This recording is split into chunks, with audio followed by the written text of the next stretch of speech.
বাচ্চা বড় সবার মন ভোলানোর মতো রেসিপি।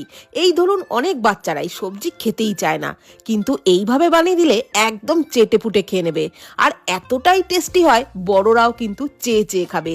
তো এই রেসিপির জন্য ফুলকপি একদম ছোট ছোট টুকরো করে কেটে নিয়েছি, কিছুটা বাঁধাকপিও কুচিয়ে নিয়েছি, দিয়ে দিলাম পেঁয়াজ কলি, গ্রেট করা গাজর, গ্রেট করা কাঁচা আলু আর ক্যাপসিকাম কুচি, কাঁচা লঙ্কা কুচিও দিয়ে দিলাম পেঁয়াজ কুচি। সমস্ত সবজি কিন্তু একদম মিহি করে কেটে নিয়েছি। অল্প লবণ দিয়ে সমস্ত কিছু ভালো করে মেখে নিলাম। তারপর দিয়ে দিলাম কাশ্মীরি লঙ্কার গুঁড়ো, হলুদ গুঁড়ো, আদা রসুন বাটা, হাফ কাপ চালের গুঁড়ো আর হাফ কাপ বেসন। এইবার সমস্ত কিছু খুব ভালো করে কিন্তু জল ছাড়া মাখতে হবে, এক ফোঁটাও জল দেওয়া যাবে না।